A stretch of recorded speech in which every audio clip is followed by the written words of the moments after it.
প্রোডাক্টসের মধ্যে যে লিস্ট প্রোডাক্ট যাবে, লিস্ট প্রোডাক্টে গেলে প্রোডাক্ট ডিটেলসগুলো দেখতে পারবো। এখানে দেখবো অ্যাড প্রোডাক্ট, অ্যাড প্রোডাক্টে যাওয়ার পরে প্রোডাক্টের যে নাম্বারটা সেই নাম্বারটা দেবো।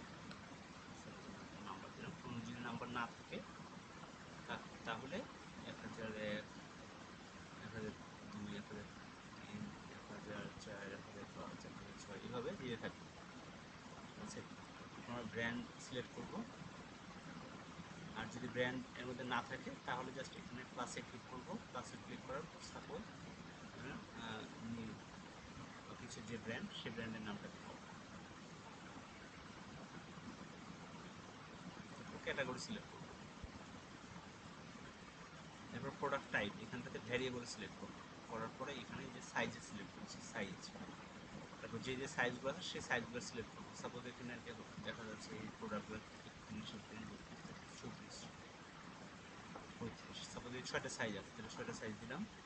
এরপর প্রোডাক্ট প্রাইস, সাপোজ এর প্রোডাক্টের প্রাইস 650 টাকা, এখানে আবার দেবো প্রত্যেকটার জন্য আলাদা আলাদা প্রাইস দিতে হবে।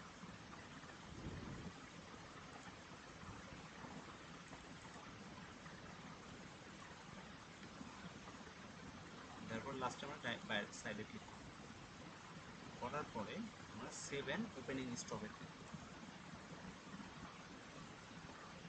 এরপর এখানে কোনটা কয় পিস আছে, 30 হচ্ছে হয়তো 1 পিস আছে, 31 হয়তো 2 পিস আছে, হয়তো 32 কোনো সাইজ নাও থাকতে পারে প্রত্যেক প্রোডাক্টের স্টকে, 0 দিব। 33-এ হয়তো বা 3টা আছে, 34 হয়তো 1টা আছে, তারপরে 35-এ হয়তো 2টা আছে, সব মিলে আমি যোগ করে নেবো যে কয় পিস আছে। 2, 1, 3, 4, 5, 6, 7, 8, 9, সাপোজ এখানে মোট 9টা প্রোডাক্ট আছে। এরপর আমরা সেভ করব। তাহলে কিন্তু আমাদের প্রোডাক্ট অ্যাড করা শেষ। এরপর আমরা এটা বারকোড প্রিন্ট করার জন্য আমরা কি করব, প্রিন্ট লেভেলে যাব। এখানটাতে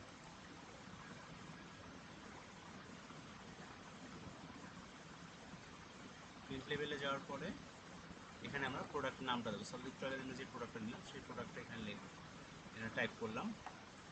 করার পরে এখানে আমাদের কিন্তু যে প্রথমে যে 31-6 বা সামথিং এটাতে সিলেক্ট করবো। 30, 31, 32 আলাদা আলাদা না, এটা ক্লিক করে সবগুলো চলে আসলো এখানে। এরপরে আমরা কোনটা যেটা যে কয় পিস লাগবে সে কয় পিস সিলেক্ট করবো। সাপোজ 30 হচ্ছে 1 পিস, 31 হয়তো বা নাই, আমাদের 0 পিস হইতে পারে, 32 হয়তো বা 2 পিস হইতে পারে, 33 হয়তো বা 3 পিস হইতে পারে, 34 হয়তো বা 1 পিস আছে, 35 হয়তো বা 1 পিস আছে, যেটাই থাকুক। এরপরে আমরা লাস্টে একদম প্রিভিউতে ক্লিক করব।